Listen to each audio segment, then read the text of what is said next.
Section 1 from the book of Genesis. The servant took 10 of his master's camels and departed, having a variety of good things of his master's with him. He arose and went to Mesopotamia, to the city of Nahor. He made the camels kneel down outside the city by the well of water at the time of evening, the time that women go out to draw water. He said, "Forever One, the God of my master Abraham, please give me success today, and show kindness to my master Abraham. Behold, I am standing by the spring of water. The daughters of the men of the city are coming out to draw water. Let it happen that the young lady to whom I will say, 'Please let down your pitcher that I may drink,' then she says, 'Drink, and I will also give your camels a drink.'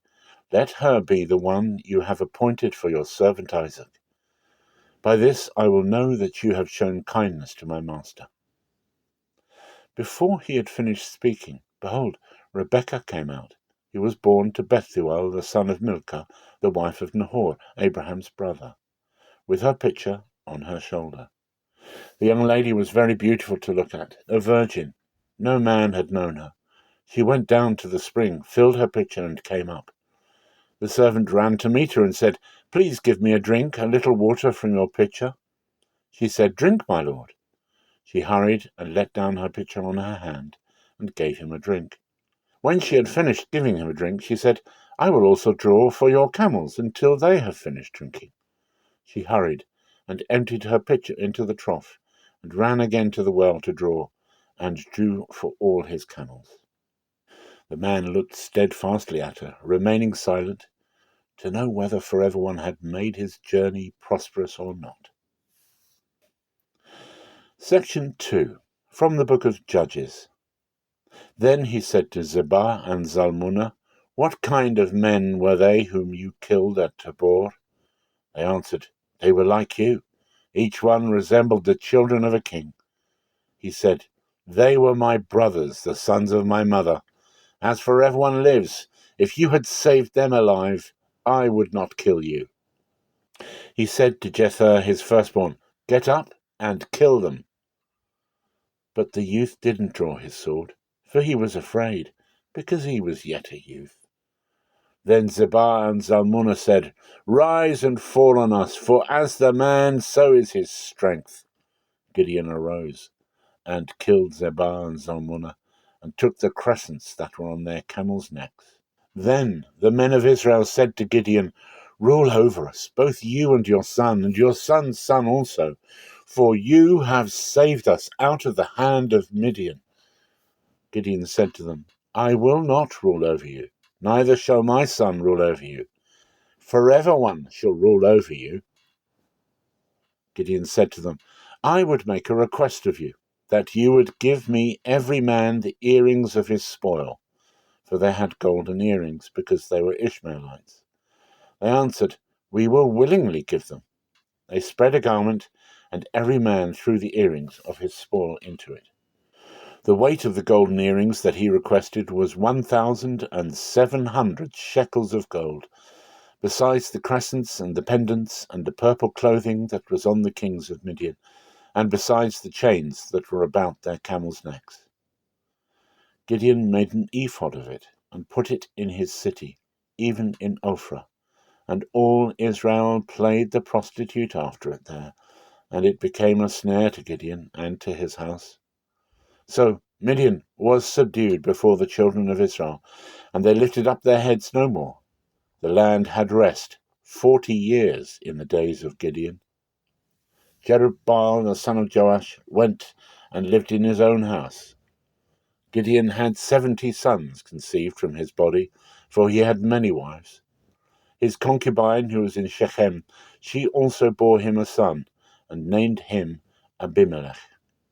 Gideon the son of Joash died in a good old age, and was buried in the tomb of Joash his father, in Ophrah of the Abiezrites. As soon as Gideon was dead, the children of Israel turned again, and played the prostitute after the Baals, and made Baal-berith their god. The children of Israel didn't remember Forever One their God, who had delivered them out of the hand of all their enemies on every side. Neither did they show kindness to the house of Jerubbaal, who is Gideon, according to all the goodness which he had shown to Israel. Abimelech the son of Jerubbaal went to Shechem to his mother's brothers, and spoke with them, and with all the family of the house of his mother's father, saying, Please speak in the ears of all the men of Shechem. Is it better for you that all the sons of Jerubbaal, who are 70 persons, rule over you, or that one rule over you? Remember also that I am your bone and your flesh. His mother's brothers spoke of him in the ears of all the men of Shechem all these words, and their hearts inclined to follow Abimelech, for they said, He is our brother. They gave him 70 pieces of silver out of the house of Baal-berith, with which Abimelech hired vain and light fellows who followed him. He went to his father's house at Ophrah, and killed his brothers, the sons of Jerubbaal, being 70 persons, on one stone. But Jotham, the youngest son of Jerubbaal, was left, for he hid himself.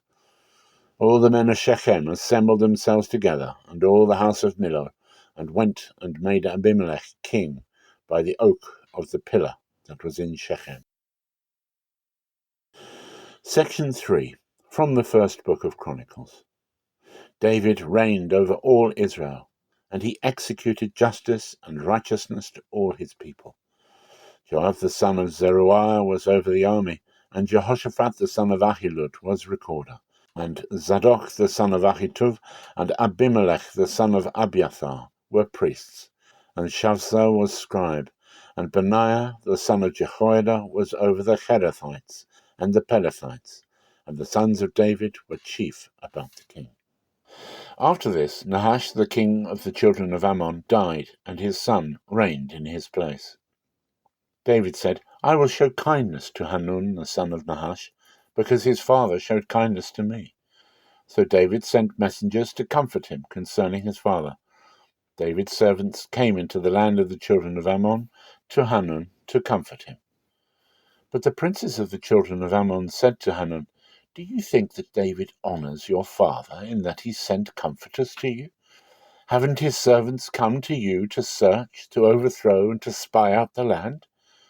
So Hanun took David's servants and shaved them, and cut off their garments in the middle, even to their buttocks, and sent them away. Then there went certain persons and told David how the men were served. He sent to meet them, for the men were greatly ashamed. The king said, Stay at Jericho until your beards have grown, and then return. When the children of Ammon saw that they had made themselves odious to David, Hanun and the children of Ammon sent 1,000 talents of silver to hire them chariots and horsemen out of Mesopotamia, and out of Aramah, and out of Zobah. So they hired for themselves 32,000 chariots, and the king of Maacah and his people, who came and encamped before Medeba. The children of Ammon gathered themselves together from their cities and came to battle. When David heard of it, he sent Joab and all the army of the mighty men. The children of Ammon came out and put the battle in array at the gate of the city, and the kings who had come were by themselves in the field.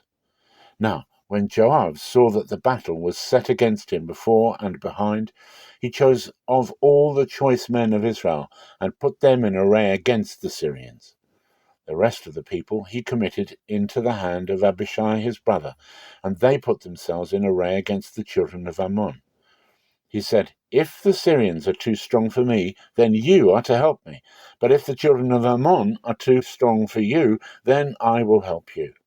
Be courageous, and let us be strong for our people, and for the cities of our God. May forever one do that which seems good to him. So Joab and the people who were with him drew near before the Syrians to the battle, and they fled before him. When the children of Ammon saw that the Syrians had fled, they likewise fled before Abishai his brother, and entered into the city. Then Joab came to Jerusalem. Section 4, from the book of Matthew. Then the Pharisees went and took counsel how they might entrap him in his talk. They sent their disciples to him along with the Herodians, saying, Teacher, we know that you are honest and teach the way of God in truth, no matter whom you teach. for you aren't partial to anyone. So tell us, what do you think?